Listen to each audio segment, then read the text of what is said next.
Bonjour à tous sur la chaîne de Mel Crochette, alias Melofi63. Sur les réseaux, je suis Mélodie et je vais aujourd'hui vous présenter une vidéo des livres que j'ai lus.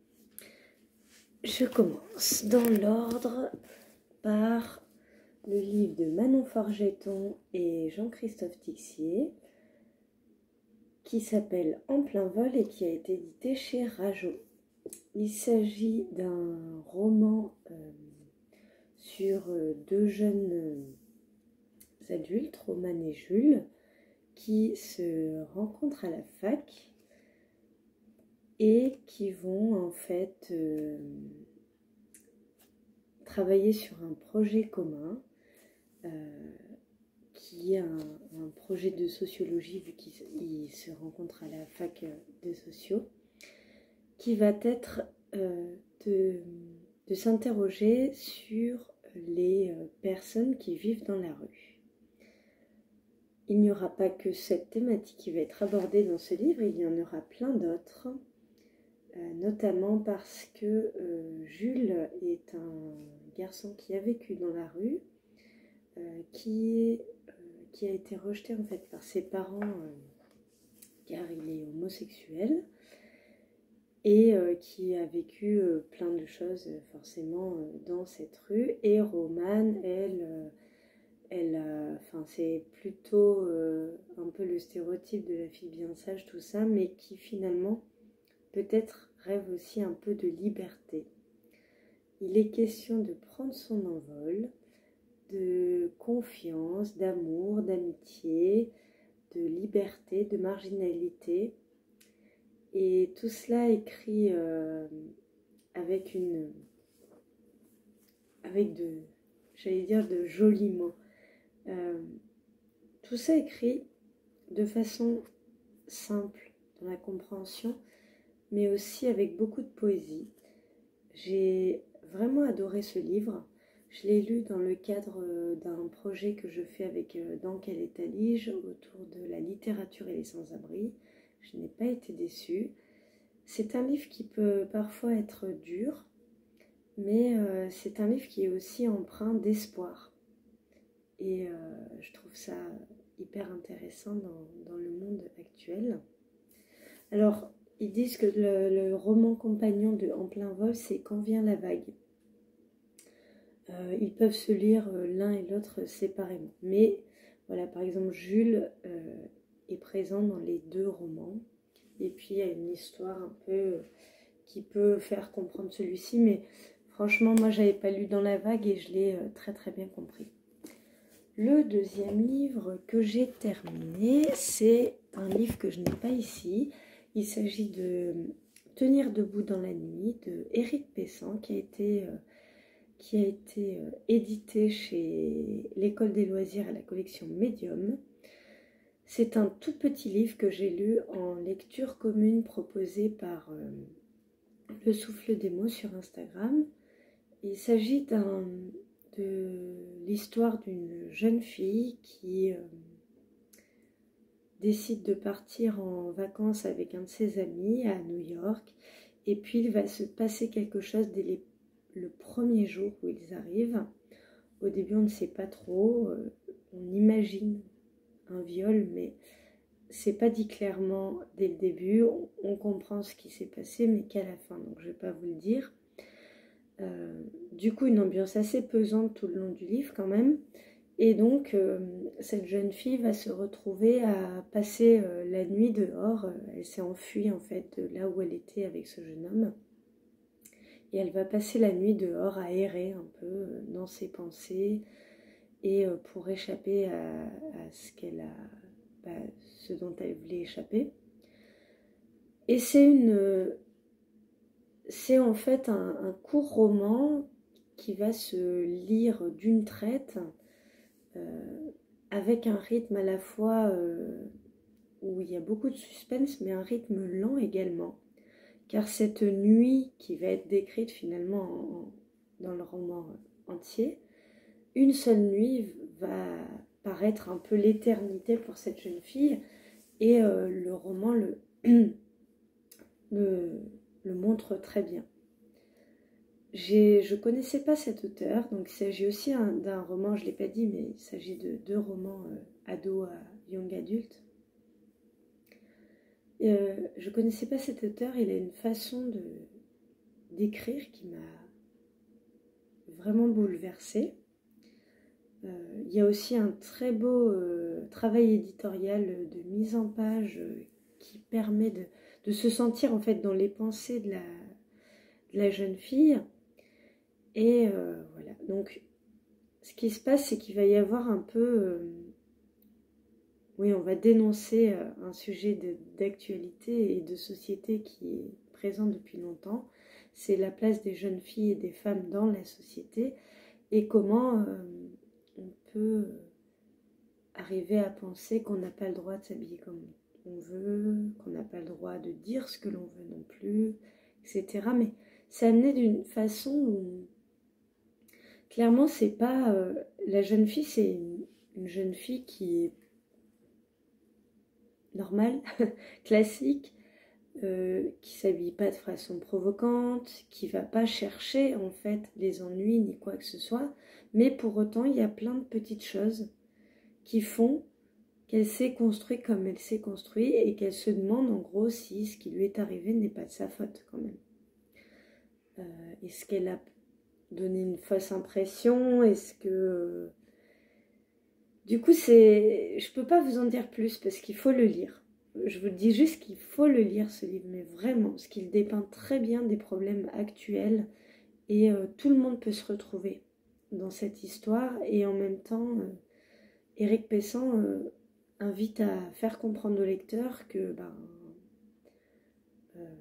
sentir qu'on ne peut pas s'habiller comme on veut parce que sinon on va avoir des remarques, sentir qu'il faut faire attention à ce que l'on dit, sinon on risque de nous agresser, faire sentir qu'il faut être bien clair, dire non, attention, voilà, pour pas être violé, etc.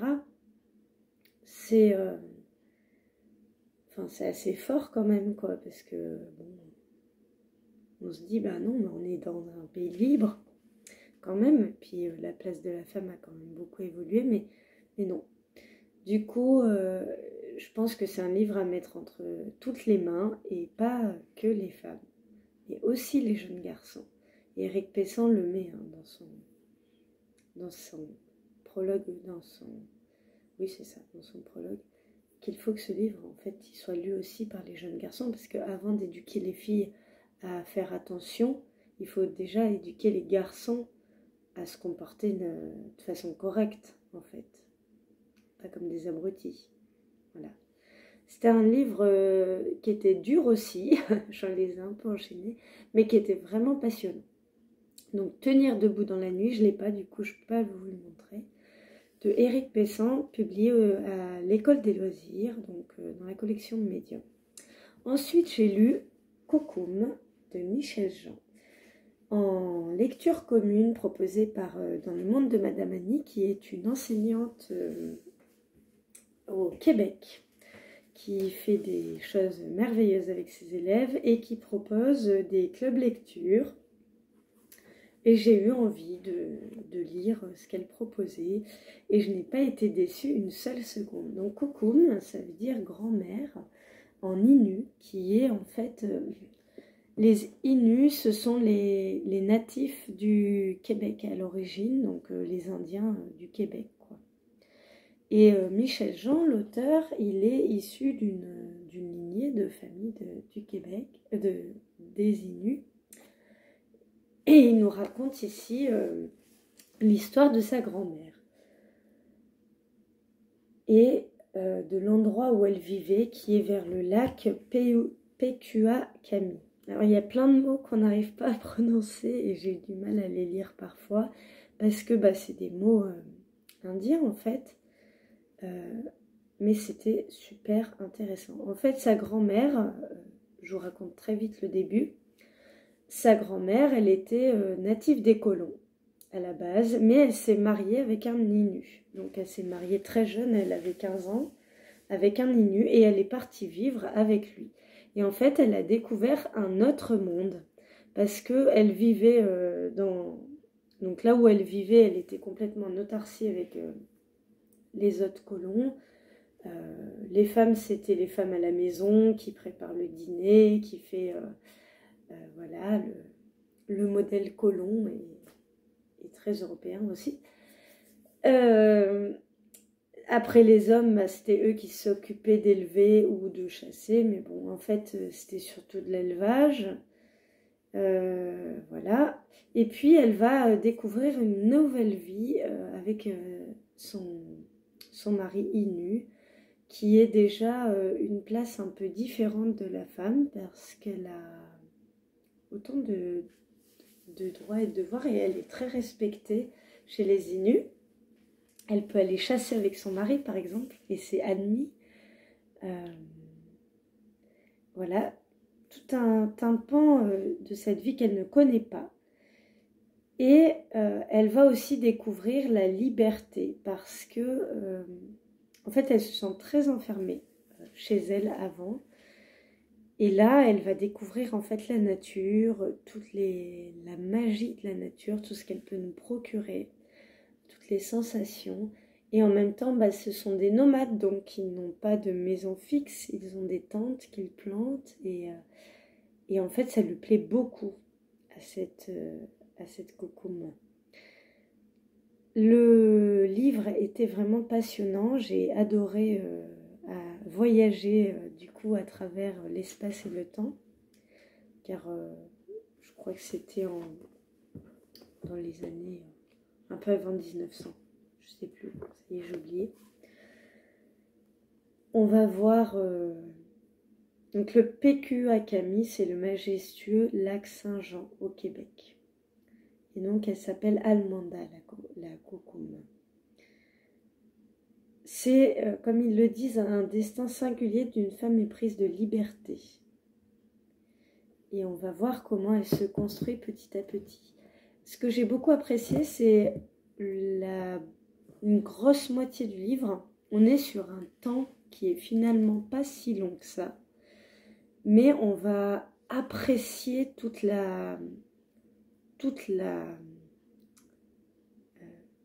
le goût, enfin, je sais pas comment dire.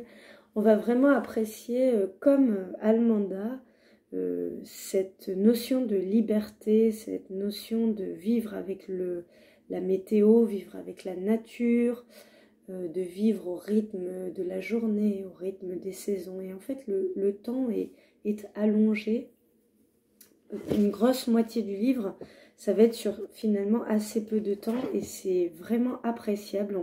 La lenteur du rythme ici dans le livre est très appréciable. Puis ensuite, tout va s'accélérer sur finalement, pas que les dernières années, mais et tout va s'accélérer dans le dernier tiers de l'histoire. Mais c'est aussi pour montrer l'accélération qu'il y a eu au niveau des progrès, comme ils les appellent, des colons, qui ont détruit une grosse partie en fait de la nature où vivaient ces Inuits. Et du coup, les Inuits ont dû ne plus être nomades, ils ont dû s'installer. Ils en ont beaucoup souffert. On explique aussi les ravages qu'ont fait l'alcool, etc. Et pourquoi ils sont tombés dans l'alcool. Ça dépeint une époque qu'on ne connaît pas et en plus un pays, enfin moi que je ne connais pas trop en fait, ce qui m'intéresse beaucoup mais que je connais finalement peu. Et ça se lit super bien parce qu'on est transporté dans cette vie-là et en même temps, ça nous donne des envies de voyage bien sûr. Et en même temps, on se dit, on comprend aussi on peut être amené à comprendre la vision des natifs, comment ils se sont sentis quand finalement ils ont été colonisés, et puis comment on les a chassés de leurs terres, comment on n'a pas fait attention à eux, quoi, mais ce qui est arrivé au Canada, en fait, est quand même transposable. Par exemple, au temps des croisades chez nous aussi, hein, quand ils ont voulu absolument rendre toutes les personnes chrétiennes, enfin, voilà. C'est un livre que je vous recommande chaudement. Il est, en plus, il est édité en France chez Des Paysages. C'est une très très belle qualité de papier. J'aime beaucoup la clarté de l'écriture. J'aime beaucoup en fait le travail éditorial de ce livre aussi. Et voilà, c'est une très bonne qualité de livre et le contenu est de qualité. Il vient de recevoir un prix, le VLEP, je crois, qui est une distinction assez importante. Et il avait déjà reçu un prix par rapport un prix franco-canadien. Voilà. Donc je vous le recommande fortement.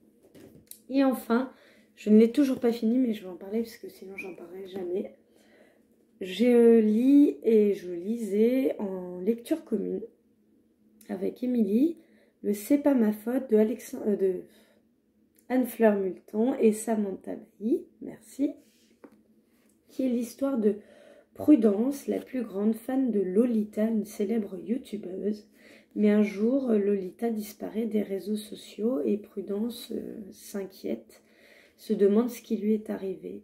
Et donc Prudence va aller à la recherche de cette Lolita pour voir s'il lui est arrivé quelque chose ou si c'est juste qu'elle s'est retirée du monde des réseaux sociaux. Et ce livre nous dépeint vraiment l'histoire de Lolita, qui est une youtubeuse qui est très connue, et comment en fait,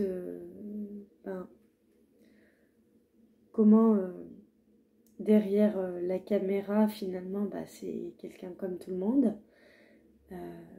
Et ce qu'elle peut ressentir aussi face au harcèlement, face aux remarques des différentes personnes sur les réseaux, qu'est-ce qu'elle peut vivre et que finalement c'est pas de sa faute, quoi. Et le titre est vraiment fort parce que effectivement c'est pas de sa faute ce qui lui arrive. Elle n'a pas cherché tout ça. Il faut arrêter de croire que les gens cherchent les problèmes. Voilà. Ce livre, si je ne l'ai pas fini, c'est pas parce qu'il est mal écrit, bien au contraire. En fait, il est super bien écrit. Je vous parle du travail éditorial, mais il y a aussi un travail éditorial super intéressant dans ce livre. Voilà, avec en fait un chapitre c'est Lolita, un chapitre c'est Prudence. Donc on suit les deux personnages comme ça. Il y a des petites lettres, il y a des moments intimes, il y a... C'est... Enfin, lui aussi, j'arrive pas à trouver les mots parce que c'est très fort et je vous invite vraiment à le lire parce que il est... en fait, il dépeint la vie des youtubeurs, mais sans accuser qui que ce soit. Voilà. C'est pas... il ne juge à aucun moment ni Prudence, ni Lolita, ni les personnages qui viennent dans ce livre. Aucun sont jugés. Il y a des faits, il y a des choses qui se passent, mais il n'y a pas de jugement. C'est nous qui nous faisons notre propre réflexion, et c'est ce que je trouve super dans ce livre. Et puis, il est engagé, oui, pour la cause des femmes aussi, donc c'est important. Je pense que toutes les jeunes filles devraient le lire pour faire attention déjà sur les réseaux, comment les utiliser, etc. Et savoir quels sont les problèmes qui peuvent survenir en fait avec ces réseaux. Si je ne l'ai pas fini, c'est parce qu'en fait c'est quand même une lecture pareil qui remue, qui est dure, quoi. C'est des sujets qui sont forts, qui sont poignants, mais j'avoue que là, depuis, en plus j'en ai lu 2 à la suite, en plein vol et tenir debout dans la nuit, j'avoue que j'ai besoin de choses qui me font m'évader de l'anxiété ambiante et du coup me replonger dans des bouquins qui sont quand même anxiogènes. Au final, c'est compliqué, quoi. Voilà. Du coup, c'est pas du tout parce qu'il est pas bien que je le lis pas, c'est parce que j'ai besoin de m'évader. J'ai trouvé ça avec Cocoon, vraiment, cette évasion, ce besoin de nature, ce besoin de voyage, ce besoin aussi de voir d'autres choses que le quotidien et vraiment je l'ai eu là-dedans. Et vraiment c'était fantastique. Et là je suis en train de lire, je suis en train de regarder, excusez-moi, hop, bah, je ne l'ai pas sorti. Alors, ah si.